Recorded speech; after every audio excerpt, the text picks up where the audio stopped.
to submit signatures from our kababayans all over the Philippines who wants to hear from the Supreme Court. No? I think it's really about time that we do something for the greatest leader of the Philippines, which I believe, para sa akin, it's going to be, or it's still PRRD.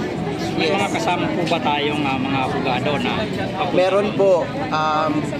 Of course, everything, lahat ng galaw natin, accompanied and syempre advised by legal attorneys, so of course, attorneys.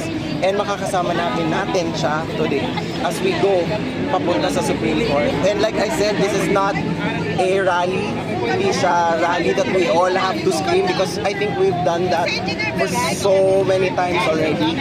But dito, it's going to be a peaceful rally. As a matter of fact, no, nakakataba ng puso because nung nag-ikot kami sa Pilipinas, we saw all of the people from Dipolog na nandito, Dipolog, the BARM is here to represent Cotabato, nandito sila lahat.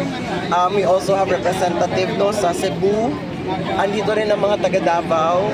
So it's such a beautiful experience to see that a lot of people are rallying no, for PRRD, saying na tay, hindi ka nag-iisa, tay kami naman ang gagawa ng paraan for you to be back home. So I'm very grateful. No, I'm very optimistic that this is going to be a successful event. This is going to be successful in the long run. Kasi sabi nga ni Ate Joey, she taught us no that PRRD, wala naman siyang kaso dito sa Pilipinas, wala siyang kaso sa labas. I do not know anong tawag doon, kung anong ginagawa niya doon. Kasi 'di ba, walang kaso here, walang kaso there. So we urge the Supreme Court to help us because wala tayong tatakbuhan, si Supreme Court lang, and we urge them to help the Filipinos. It's about time. A lot of the Filipinos want to hear from you. And these signatures na ginawa namin ng team, ng Tay Kami Naman Signature Global Campaign Team, no, naikot namin ng buong Philippines, and hawak namin ngayon. A lot of these people wants to hear from the Supreme Court and wants to bring PRRD back home. So yun lang po, sana po mga kababayan sa mga nanonood, no, pagdasal po natin si PRRD, pagdasal niyo po ang lahat ng mga kababayan natin na patuloy po no, na nagre-raise ng kanilang mga voice, because we really want him back home, because we believe no, that he sacrificed almost all his life for the Filipino people. He started in Davao, which I think you all know, and look how Davao is very progressive now. So I think really it's about time we stand up, no? And pray lang tayo, laban lang tayo hanggang sa dulo, sama-sama tayo. Sir Paulo, for the record, sir, how many signatures did you guys able to gather po? We will let you know sa takdang panahon, but I believe no, I believe we are in the same track. Can I ask Ate Joey to be beside me para she can tell you more about the things that you all have to know. Can you call Miss Joey the number of signatures that we have? They are asking how many signatures daw that we already have. We already have, actually, ang hawak namin ngayon na mga signatures, around almost magti 300,000 na. However, today, 300,000 signatures. However, today, ang isasabit namin sa Supreme Court is around 162,000 signatures. Yung hindi namin masasubmit today, we are going to submit it in the next filing. Kasi may mga requirements kasi sa Supreme Court, no? Pagdating sa filing, pagdating sa annexation. So, we already work on the signatures last week pa, ma-prepare, and yung mga iba, sa susunod namin siya ipa-file. Meanwhile, tuloy-tuloy kasi ang pagsasubmit natin, tuloy-tuloy ang signature campaign, ang pagpa-file natin sa Supreme Court, tuloy-tuloy yan, hanggang sa magdesisyon na ang Korte Suprema doon sa mga habeas corpus cases ng PRRD. Ma'am, how many provinces na po yung nabisita nyo, napuntahan nyo for this campaign? 40 cities and provinces. Luzon, Visayas, Mindanao po yun. Kumusta man po ma'am, wala po bang discrimination in some parts of the provinces that you were able to visit? Wala bang mga, hindi ba kayo inaaway, something like that? Siguro, ano lang, ang nag-stand out is yung Manawag, Pangasinan. Kasi pinaalis kami doon eh. Pinaalis kami ng mga pulis doon.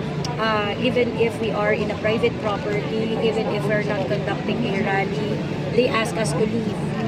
So, aside from Manawag, Pangasinan, wala namang insidente. Merong maliit na insidente sa Batangas, pero in the end, naging okay naman. Nadaan naman sa magandang pag-uusap yung nangyari sa Batangas. I think ang mag-stand out talaga pagdating sa diskriminasyon, malinaw na malinaw yun sa Manawag. Manawag. Ma'am Joey, hanggang kailan po natin gagawin yung signature campaign? Hanggat hindi nagdidesisyon ng Korte Suprema sa habeas corpus ng PRR. Ayan. Marami man nagtatanong kung ilan na yung signature, no? Idagdag ko lang po kasi sinasabi nila na bakit 300,000 lang or bakit 200,000 lang, bakit ganito. Hindi ba marami namang mga Duterte supporter, ganyan. Well, oo, no? And marami pa rin hindi nakakaalam. We're just using our platforms. That's why we ask everyone to spread the word and let's do something for for PRRD. Alam ko marami sa inyo mga Duterte supporter naniniwala sa politika ni PRRD. Let us spread the word and let us push for action, especially in correcting the mistakes that are going on now sa bansa natin. Hindi madali na mangalap ng signature. Hindi madali na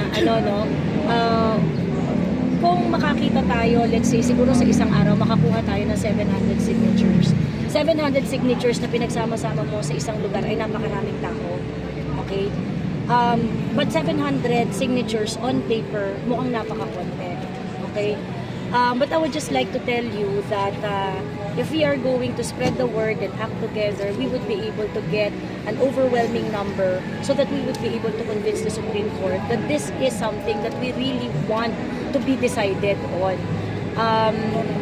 Maganda yung pakiramdam namin sa numbers. Actually, sa sarili naming palagay, maganda ang pakiramdam namin sa turnout ng signatures dahil ang huling signature campaign na ginawa sa Korte Suprema ay noong 2020, noong taong 2020. Ito ay noong nag-file ang mga grupo ng anti-Duterte na i-compel ang Supreme Court, i-compel ng Supreme Court si PRRD na i-divulge ang kanyang medical health condition. Ang kanilang part ng kanilang annex ay ang letter na nagsasabi na ang mga tao ay curious din doon sa kalagayan ng health ni PRRD. So maraming mga nagpirma-pirma at ginawa itong part ng submission ng kanilang petition at ang kanilang idinadasal doon sa kanilang petition na yon at sa letter na yun na signature campaign ay resolusyonan na ng Supreme Court ang petition of ang writ of mandamus na magko-compel supposedly kay PRRD na i-divulge ang kanyang health condition. So what happened there? Ang nangyari doon, nagdesisyon ng Supreme Court ng mabilis. Mabilis. Okay? Nagdesisyon ng Supreme Court noon ng mabilis sa kabila ng beside dun sa fact na nasa gitna tayo ng pandemic noon, ang Korte Suprema ay nagdesisyon dahilan na rin siguro dahil sa pag-uudyok ng signature campaign na iyon. Hindi nila nakuha yung gusto nila. Ultimately, hindi pinayagan yung writ of mandamus. Pero ang punto, because of the signature campaign in one way or another, it influenced the Supreme Court to act on the petition immediately. Now we already have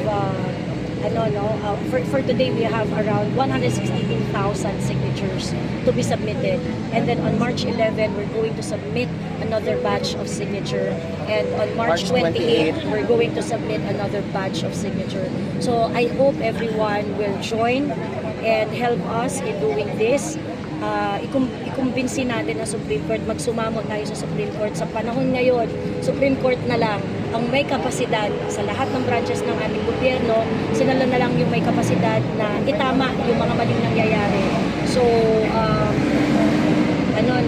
wala na tayong maasahan sa executive, wala na tayong maasahan sa gobyerno ni Bongbong Marcos, sa House of Representatives, sa Senate, minority lang ang kakampi natin. So, kailangan na nating mag-step up ang Supreme Court, convince natin siya na ilaban ang ating soberanya, ipagtanggol at protektahan ang karapatan ng isang Pilipino na nasa abroad Dahil siya ay Pilipino, deserve niya na ipaglaban at protektahan ang kanyang karapatan base sa ating sariling konstitusyon. So iuwi natin si Pierre. Meron po ba tayong target, ma'am? How many signatures po yung kailangan natin? Well, yung mga self-imposed target namin is 500,000. Self-imposed yun, Self-imposed target yan. We want to get as much as 1 million. Kung kaya natin, ang importante lahat tayo kumikilos, nagsisignify. I don't think any, I'm very, very confident that this is the biggest signature campaign, if not the biggest signature campaign for this kind of cause. So, magtulungan po tayo, manindigan tayo. Bawat isang pumirma sa signature campaign ay naninindigan ng tama para sa bayan. And like I said earlier, this is not just about PRRD. This is about this is about us pushing back, asserting our sovereignty. Yes, correct. Okay? So that the Supreme Court, in behalf of the whole nation, will also assert the sovereignty of our country by making sure that a Filipino is afforded kung anuman yung karapatan niya na dapat ibinigay sa kanya, at ang pagkuha sa kanya dito sa Pilipinas na hindi humarap sa competent judicial authority ay isang bagay na hindi katanggap-tanggap. So, dapat manindigan ang Supreme Court at magsalita kung ito ba ay tama o mali.